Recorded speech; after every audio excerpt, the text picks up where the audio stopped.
نداء الحق صوت قد شجاني وبلغني الحقيقة والأماني وكان لي السبيل إلى المعالي ونورا للهداية والبيان.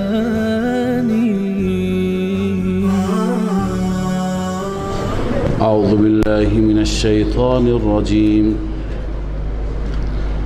بسم الله الرحمن الرحيم. إذا الشمس كبرت وإذا النجوم انكدرت وإذا الجبال سيرت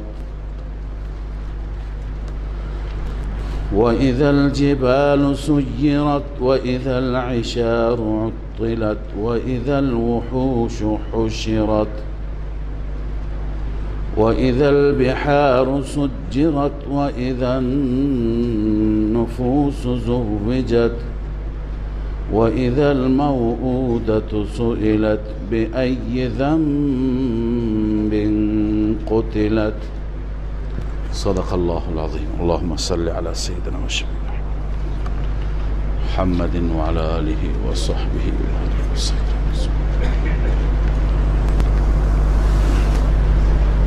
سوره مبارکه تکویر و بعد از آن سوره انفطار خوانده می شود انشاءالله که قبلا هم خدمت شما عرض کردیم موضوع همه این سوره ها یکی هست. موضوع قیامت هست و اثبات قیامت و حول و وحشت روز قیامت در این سوره های مختلف با تعبیرهای متفاوت و با تعبیرهای گوناگونی بیان شده. الله عزوجل در سوره عبس که ما خواندیم در درس گذشته از وحشت اون روز بیان فرمود که هر کسی از اقارب و نزدیکان خودش گریزان است. یوم یفر المرء من اخیه و امه و ابیه الی آخره. انسانها از نزدیکترین افراد خودشون، از عزیزترین افراد خودشون گریزانند، فرار میکنند. و در این سوره مبارکه، در سوره تکویر، الله تعالی بیان میفرماید که در قیامت بعد از این که حساب و کتاب شما به پایان برسد شما مستقیما به جاهایی می روید که برای شما تعیین شده. برای هر یکی از شما جایی، مکانی تعیین شده و اونجا شما قرار می گیرید. در این حدیث همونطور که عرض کردم مناظری از قیامت بیان شده، مناظر بسیار عجیب، بسیار هولناک که در حدیث شریف داریم، در روایتی داریم که هر کسی میخواهد قیامت را با همین چشمان ببیند سوره مبارکه تکویر را قرائت بکند.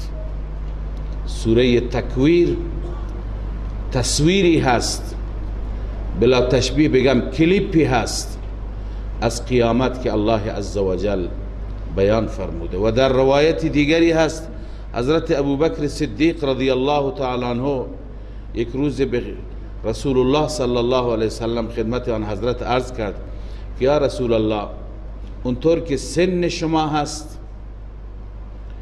ظاهر شما نشون نمیده، شما از سنتون خیلی پیرتر معلوم میشید. سن آن حضرت اونطوری که حضرت ابوبکر صدیق فرمود سن شما کمتره ولی ظاهر شما پیرتر نشون میدید، شما چرا اینطور زود پیر شدید؟ آن حضرت صلی الله علیه و سلم فرمود 5 سوره مرا پیر کرد. 5 سوره را که نام بردند، 5 سوره قرآن مجید، یکی سوره هود است که معروفتر هست، شیبتنی سورت هود، سوره هود مرا پیر کرد،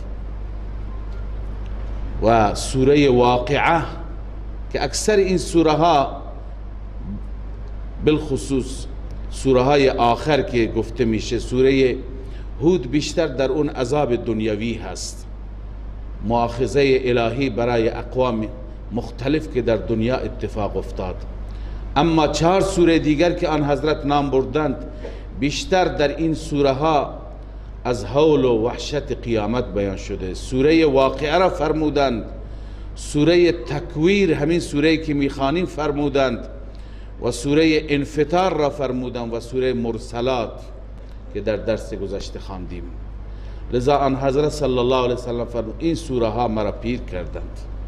معنیش اینه که وقتی که این سوره ها را یک مؤمن میخواند و حول و وحشت اون سوره ها را، این قیامت را در این سوره ها قرائت میکند، انسان در همین دنیا احساس حول میکند.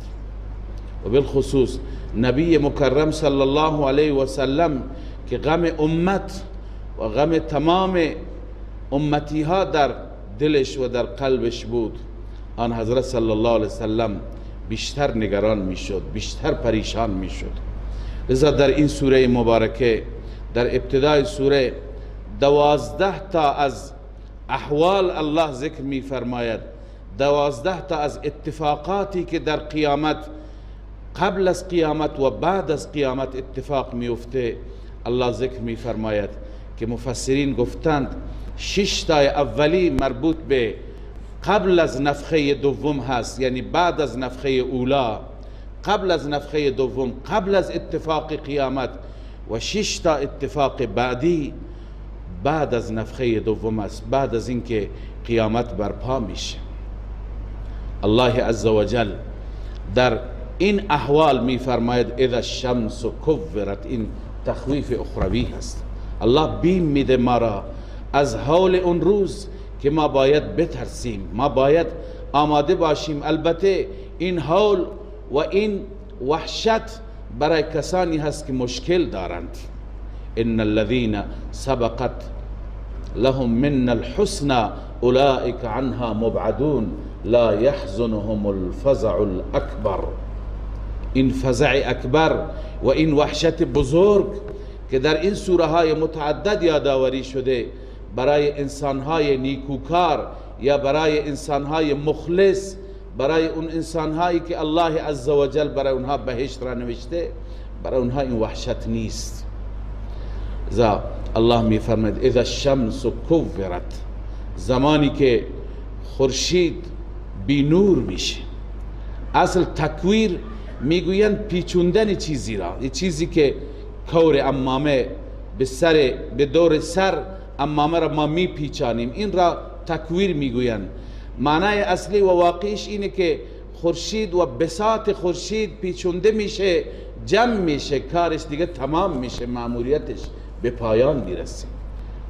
خورشید ابتدا بی نور میشه، نورش ازش گرفته میشه و بعداً الله عزوجل کار خورشید را تعطیل میکنه، مأموریتش تا همون روز هست و تا همون زمان هست. و اذا النجوم انکدرت، وقتی که ستاره ها یکی بعد از دیگری می افتد، ستاره ها هم برای انجام مأموریت هایی که تعیین بودند اینها هم مأموریتشون تمام میشه. این مخلوقات را الله عزوجل برای خدمت انسان و برای منافع بیشماری که بعضی را ما میدونیم و بعضی را نمیدونیم الله عزوجل در همین دنیا آفریده. اینها کارشون به پایان میرسه چون خود دنیا به پایان میرسه. و اذا الجبال سیرت، زمانی که کوها به سیر میفته، به جاری میشه و روان میشه.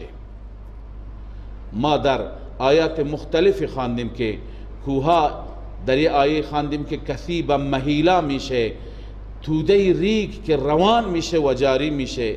یه جای خواندیم یسألونک عن الجبال فقل ینسفها ربی نسفا، کوها را الله عزوجل پودر میکند و تکه تکه میکند.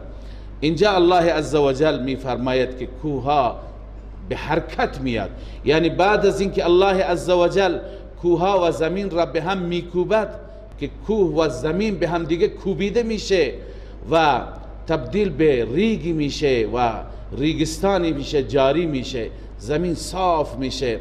الله میفرماید که اون زمان هست که کوه به سیر میاد، به حرکت میاد.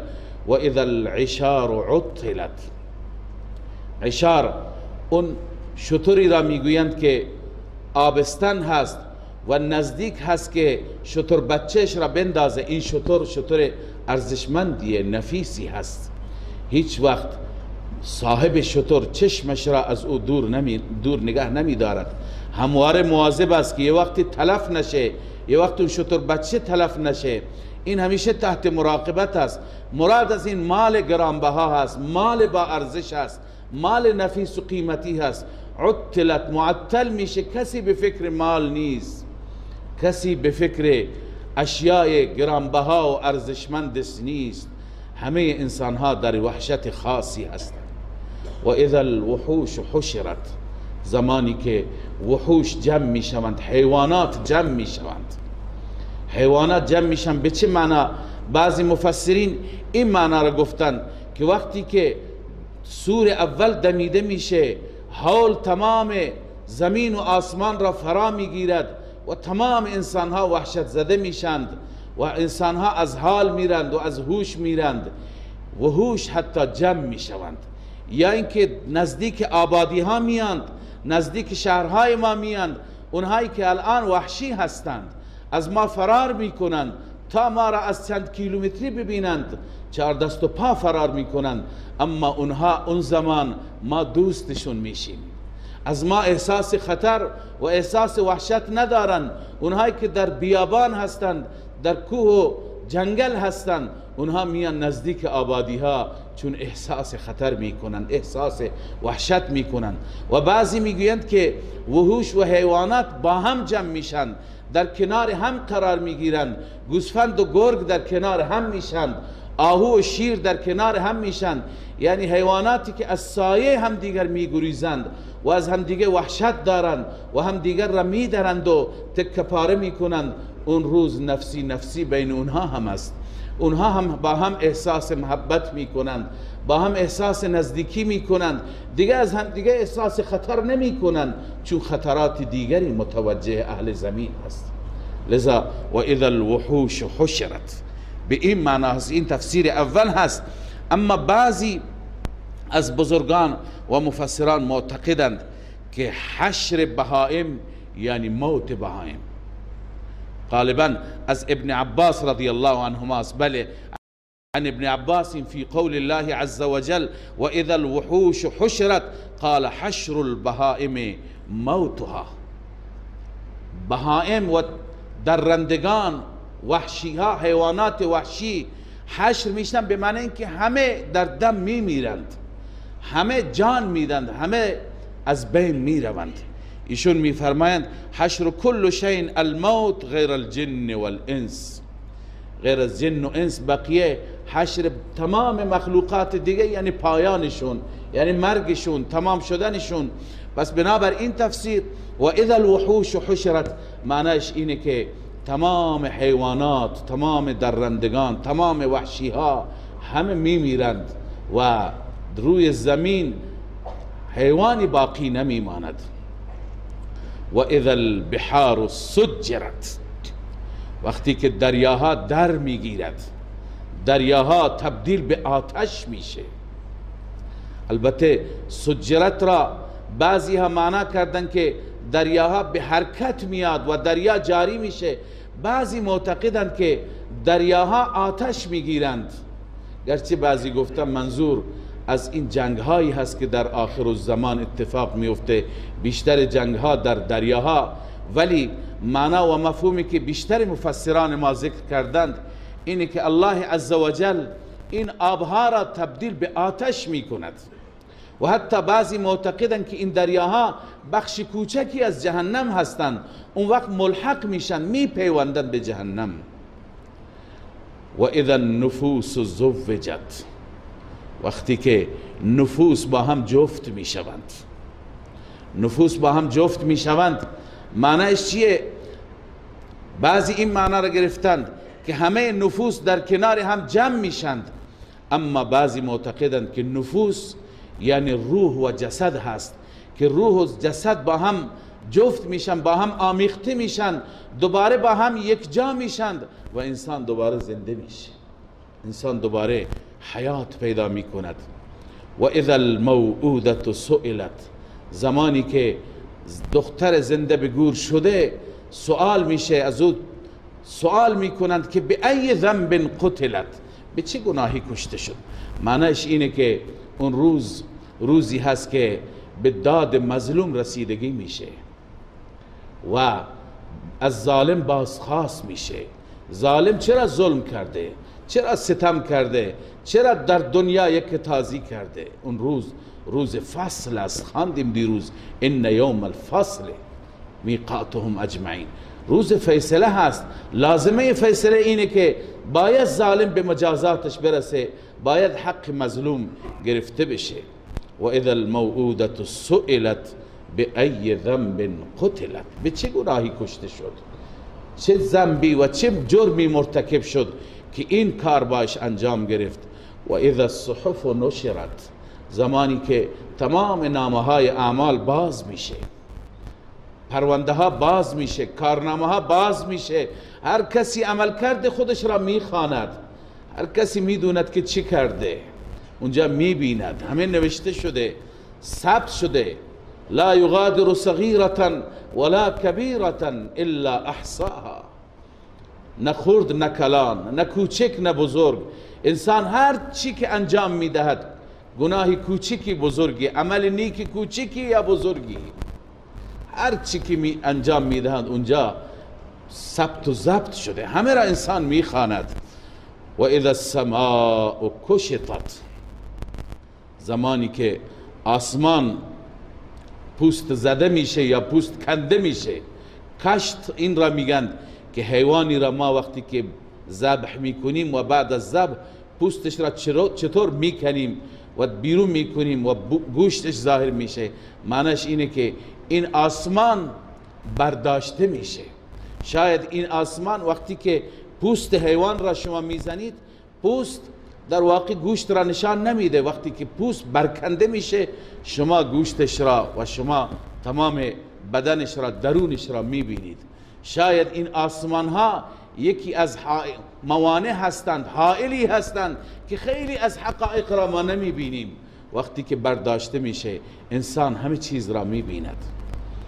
و اذا الجحیم سعرت، الله پناه بده، زمانی که جهنم شعله هایش بالا میزند، سعرت، شعله زده میشه و شعله های جهنم زبانه میکشد و جهنم با اون غرش خاصی که دارد اهل خودش را میطلبد.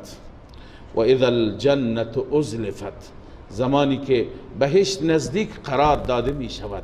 برای بهشتی ها، برای اینها هم تخویفند هم تبشیرند. هم تخویف برای کسانی که بد عمل کردند تو دنیا، نه حق خدا را انجام دادن، نه حق بندگان خدا را. و زمانی که بهشت نزدیک قرار داده میشه، کسانی که در دنیا نیک عمل کردند، در دنیا طاعت و بندگی کردند، در دنیا ربشون را راضی کردند، بهشت برای اونها نزدیک قرار داده میشه. یعنی برای اونها مشکل نیست، زود به بهشت میروند. علمت نفس ما احضرت، این جواب هست. اذا الشمس كورت و اذا النجوم انکدرت، اینها همه شرط بودند. جوابش علمت نفس ما احضرت، زمانی که این اتفاقات بزرگ میفته هر نفسی میداند که چه آماده کرده. هر انسان میدوند که در دنیا چی کرده و برای آخرتش چه چیزی تقدیم بکند. علمت نفس ما احضرت من خیر و شر. انسان میدوند چه خیری انجام داده چه شری انجام داده، همه را میدوند که چی انجام داده. لذا الله عز وجل در رابطه با احوال قیامت علی سبیل ترقی می فرماید فلا اقسم بالخنس الجوار الکنس واللیل اذا عسعس والصبح اذا تنفس انه لقول رسول کریم. اساتید و مشایخ ما میگویند که این فلا اقسم اینجا سوگند هست، اما جواب سوگند اینجا مذکور نیست، محذوف، مفهوم است. از سیاق معلوم میشه، از آیات گذشته معلوم میشه. اصلش اینه فلا اقسم بالخنس الجوار الکنس واللیل اذا عسعس والصبح اذا تنفس لتركبن طبقا عن طبق.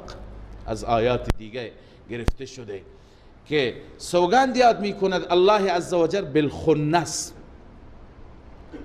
تفسیر خنس و جوار و کنس یک چیز است. خنس اشاره به خنس اصلش جمع خانس هست، اونی که خودش را عقب میکشد. الجوار جمع جاریه هست، اونی که راست و مستقیم میره. الکنس جمع کانس هست، اونی که مخفی میشه. این هر سه بنابر گفته علما، بالخصوص علامه شبیر احمد عثمانی رحمه الله نوشتند که این صفات 5 تا ستاره هست که به آنها ستاره های متحیره میگویند. 5 متحیره میگویند: زحل، مشتری، زهره، عطارد، مریخ، که این ستاره ها در احوال مختلف دیده میشند. گاهی این ستاره ها را انسان میبینه که به همون جای اول هستند، اول شب دیده اینا حرکت کردند، آخر میبینی به همون جای اول، گویی که خودش را عقب میکشد. این حالت خنس نام دارد، خانس. و گاهی میبینیم که مستقیم این ستاره ها انجام ماموریت میکنند، راست میرند. و گاهی اینها اصلا ناپدیدن، هرچی میگردی تو آسمان پیداشون نمیکنی. کسانی که نسبت به احوال فلکیات و نجوم آشنایی دارند میدونند که اینها احوال متفاوتی دارند. به این خاطر به این ستاره ها میگن 5 متحیره، گویا اینا حیران هستند. یک بار حرکت میکنن، راست میرن، باری دیگه میبینی سر جای اولش قرار گرفته و یک لحظه دیگه هرچی نگاه میکنی ناپدید است، معلوم نیست کجا رفت. لذا همونطور که این ستاره ها احوال متفاوتی دارند، متحیره هستند، انسان هم اونجا در قیامت متحیره هست. لترکبن طبقا عن طبق. شما احوال متفاوتی دارید، شما بر پله ها یکی بعد از دیگری میرید. بعضی به درجات میرن، بعضی به درکات میرند. اونهایی که نیکند درجات بالا و عالیه ای را میپیمایند و اونهایی که بدند به درکات پایین و پایین تر میرند. لذا الله میفرماید سوگند به اون ستاره هایی که الخنس عقب میکشند خودشون را، الجوار مستقیم میروند، الکنس اون ستاره هایی که ناپدید میشوند، واللیل اذا عسعس، قسم به شب، اذا عسعس اذا ادبر و اقبل. شب میره میاد، یک لحظه الان شب نیست، چند ساعت بعد میاد دوباره میره. و صبح اذا تنفس، و سوگند به صبح، زمانی که تنفس میکنه، یعنی صبح میشه. تنفس صبح با آغاز صبح است. الله میفرماید سوگند به اینها که شما در روز قیامت احوال متفاوتی دارید، شما جاهای مختلفی دارید که شما مستقیما میروید به اون جاهای خودتون قرار میگیرید. انه لقول رسول کریم، اینجا اشاره به دلیل وحی هست، یعنی اون چه که رسول مکرم صلی الله علیه و سلم برای شما میگوید از قول جبرئیل امین، فرشته معزز الله عزوجل، و اون از طرف الله میگه، پیغمبر از طرف خودش نمیگه. لذا این مطالب خدایی هستند.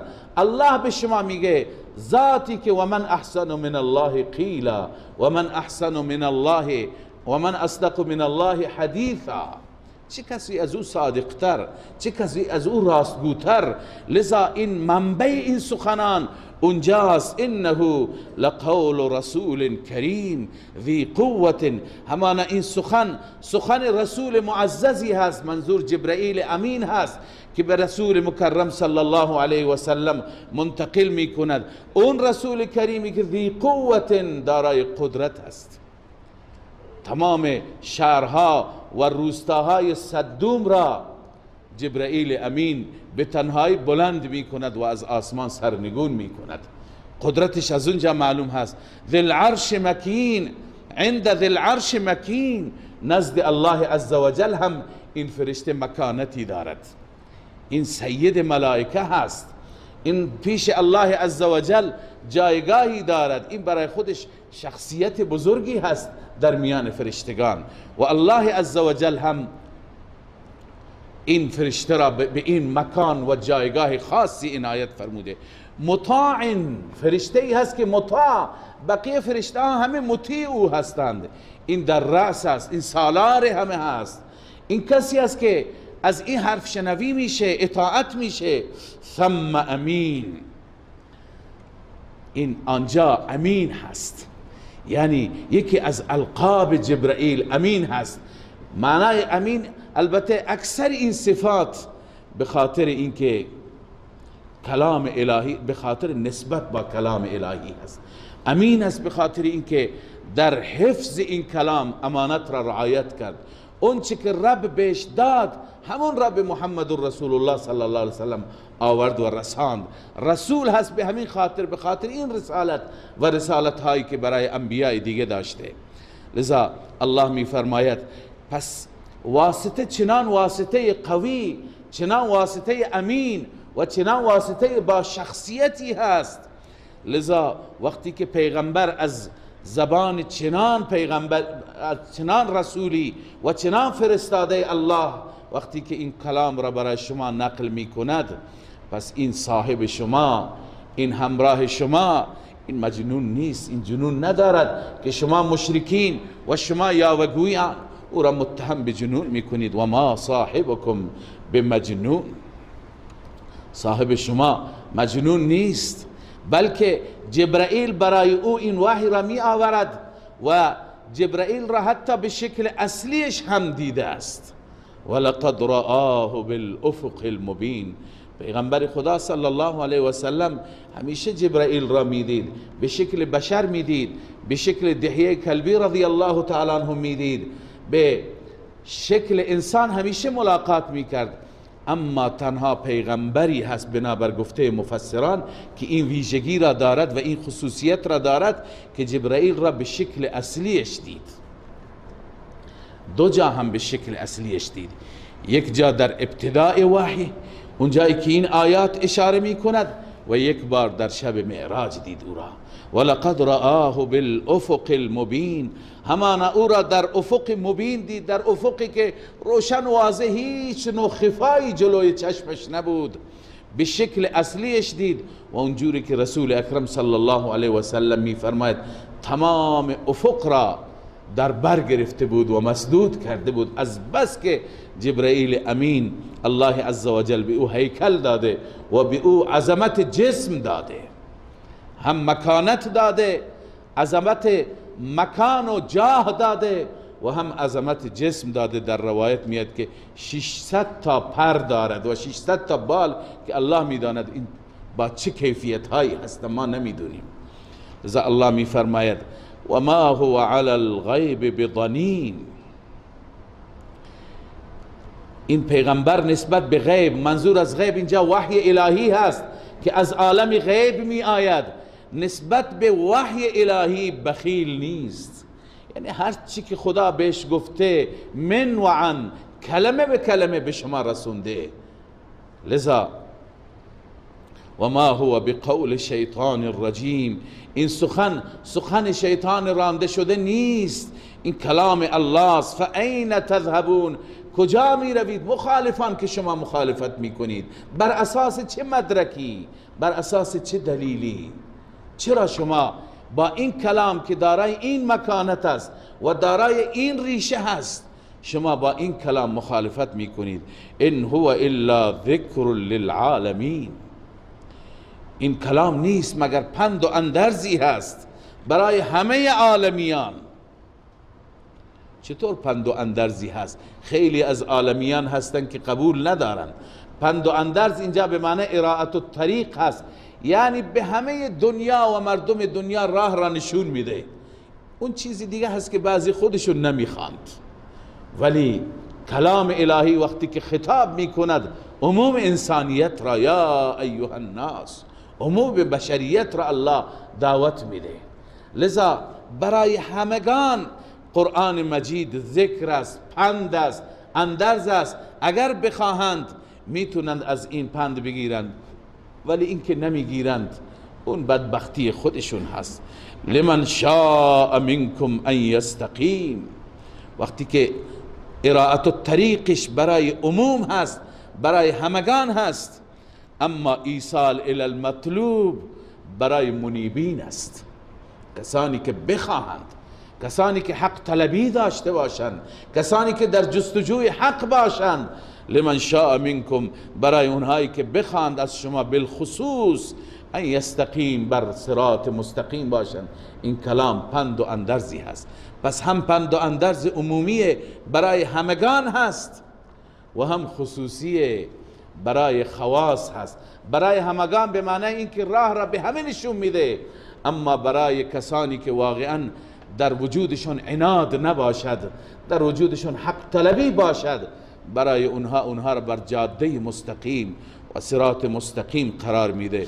در آخر الله میفرماد و ما تشاءون الا ان یشاء الله رب العالمین. مشیت شما بستگی به مشیت رب العالمین دارد. شما نمیخواهید مگر اینکه رب العالمین بخواهد.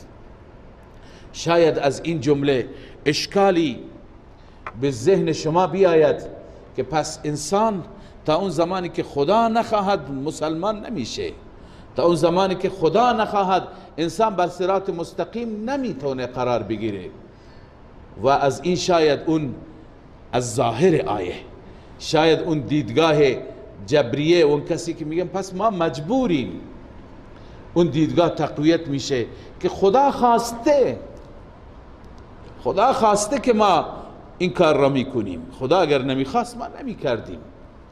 ولی با توجه به درجات هدایت و ضلالت که قبلا ما خوندیم، این اشکال خود به خود رفع میشه. ما خواندیم که هدایت هم 4 درجه داره.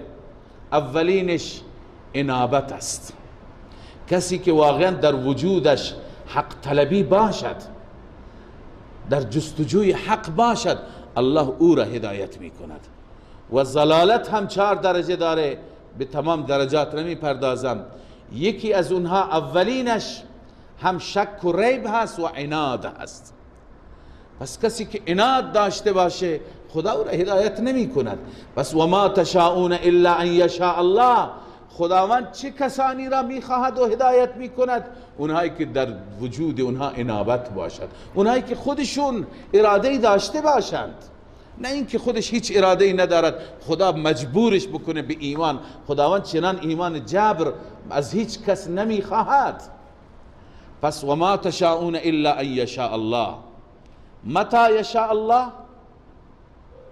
زمانی که شما بخواهید، زمانی که شما انابت داشته باشید. اما شما بر عناد باشید، شما بر ضد باشید، و خدا نمیخواد. خدا نمیخواد شما را مجبور بکنه. بازم خدا میتونه، ولی خدا ایمان جبر را نمیخواد از بندگانش. سوره انفطار عیناً همون مطالب سوره تکویر بر احوال قیامت بیان میشه، اما علی سبیل الترقی. در سوره تکویر فرمود شما مستقیما به جاهای خودتون می روید، اون جاهایی که الله برای شما تعیین کرده، چه به درجات چه به درکات. و در سوره انفطار می خوانیم که و ما هم عنها بغائبین، یعنی هر کسی جایی که برایش تعیین شده از جایش غائب نمیشه، جای دیگه نمیتونه بره مخفی بشه. الله عز وجل در آخر این سوره نفی شفاعت قهری هم میفرماید که شما فکر نکنید خدایانی که شما به اونها اعتقاد دارید اونها میتونن برای شما کاری بکنن، نه، کاری از دست اونها هم برآورده نمیشه.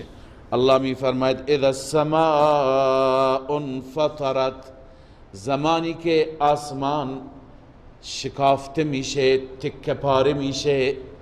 این انفطرت بعد الکشط است. ابتدا آسمان عرض کنم که زده میشه، برکنده میشه، بعدا تکه پاره میشه. گفتیم احوالی که در اینجاست بعد از احوالی هست که در سوره گذشته هست. و اذا الکواکب انتثرت، زمانی که ستاره ها انتثرت یک یک میشه، تکه تکه میشه. این بعد از انکدار است. اونجا خواندیم اذا النجوم کدرت، بعد که میافتد این ستاره ها یک یک میشن و تکه تکه میشوند. و اذا البحار فجرت، این بعد از سجرت هست، یعنی بعد از اینکه دریاها یا پر بشه از آب یا اینکه تبدیل به آتش بشه، اون وقت فجرت روان میشه، جاری میشه.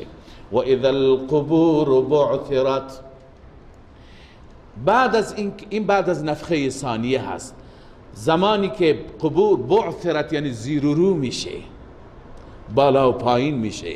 اونی که در قعر هست و در ته قبر است میاد بالا قرار میگیره، یعنی اموات میان. علمت نفس ما قدمت و اخرت، هر نفسی میداند آنچه که تقدیم کرده و آنچه که تأخیر کرده، یعنی آنچه که جلوتر گذاشت فرستاده برای آخرتش و آنچه که بعد از مرگ پشت سرش میگذارد. قبلا این آیه را خواندیم و تفسیرش کردیم که مطلب اینه که انسان ها بعضی ها هستن عمل نیک قبل از خودشون میفرستن و بعضی ها هستن عمل نیک مثل صدقه جاریه بعد از خودشون میگذارند. همچنین انسان های بد عمل بد را قبل از خودشون میفرستن و بعضی ها چنان مجموعه ها و مراکز گناه و معصیت بعد از خودشون میگذارند که هر چی که گناه میشه برای اونها هم ثبت میشه.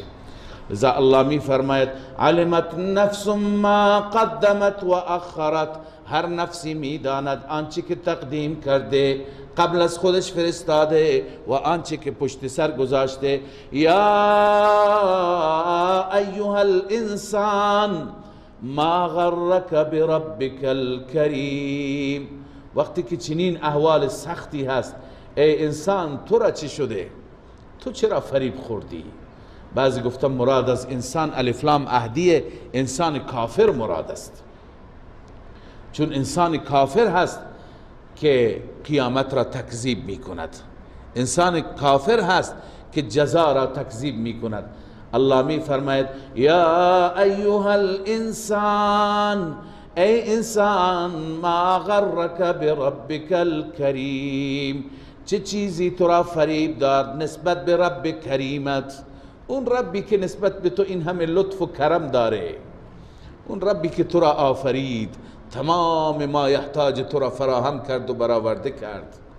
الذی خلقک فسواک فعدلک، اون ربی که تو را آفرید، فسواک برابر آفرید، فعدلک فسواک، هر دو از نظر لفظی و لغوی معنیشون یکی هست، هر دو به معنای برابری و مساوی بودن است. اما بعضی گفتن فرقشون اینه که فسواک از جهت اعضا و جوارح هست، چشم، گوش، دست، پا، همه اینها را الله عزوجل برابر آفرید.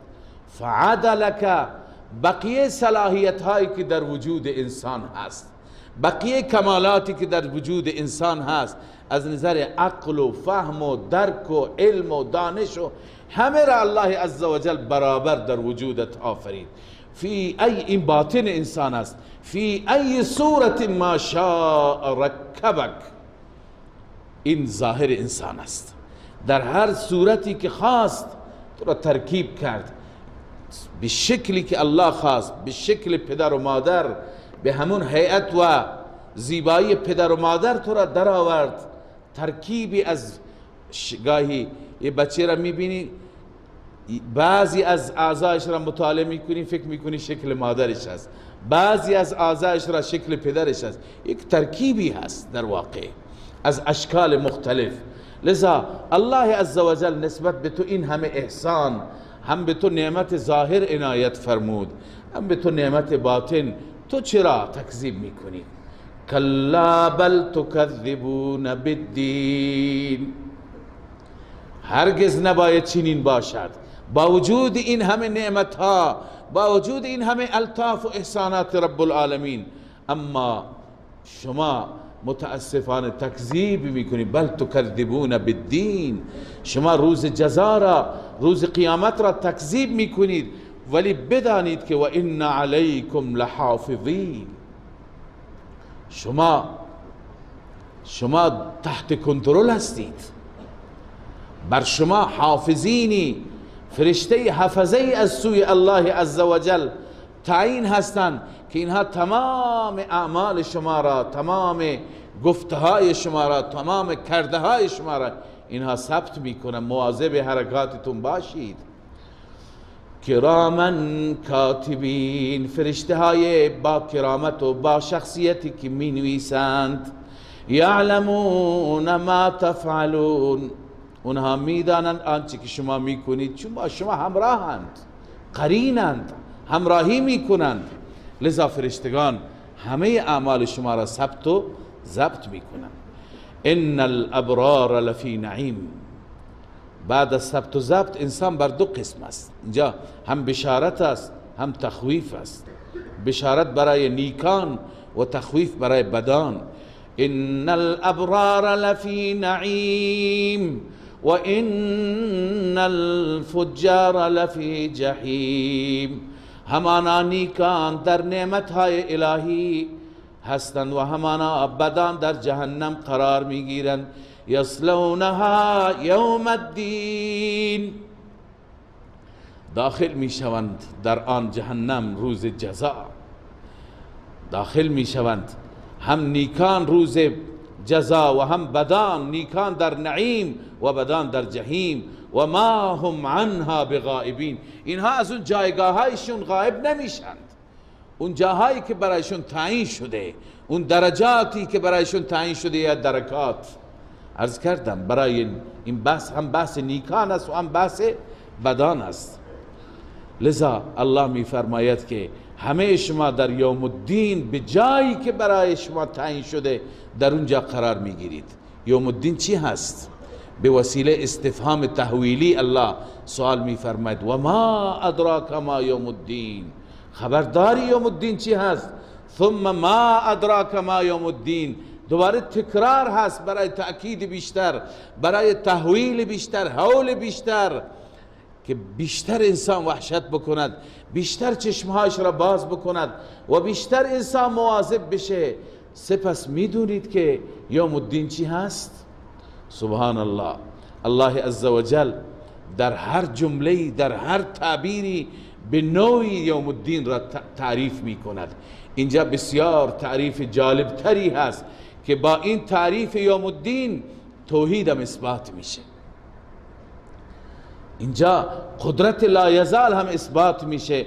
الله می فرماید یوم لا تملک نفس لنفس شیئا والامر یومئذ لله.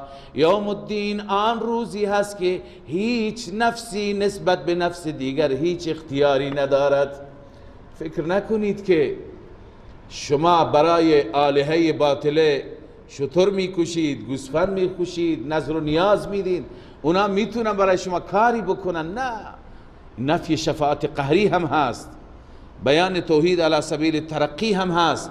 یوم الدین روزی هست که مالک نیست هیچ نفسی برای نفس دیگر شیء، یعنی هیچ نفسی نمیتوند به نفس دیگر نفعی برساند، بتواند از او عذاب را دفع کند، پیش خدا شفاعتش را بکند، مگر شفاعت بالاذن ما که ما اون خواندیم.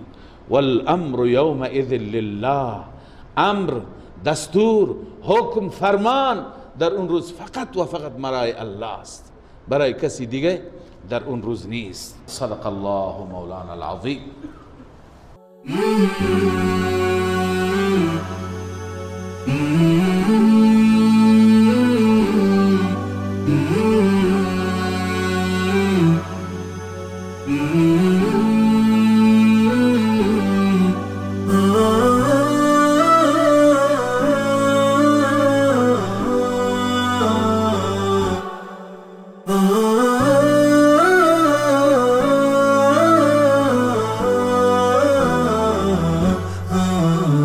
نداء الحق صوت قد شجاني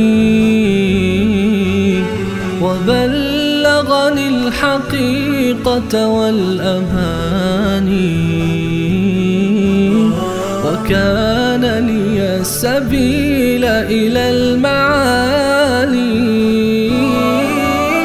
ونورا للهداية والبيان.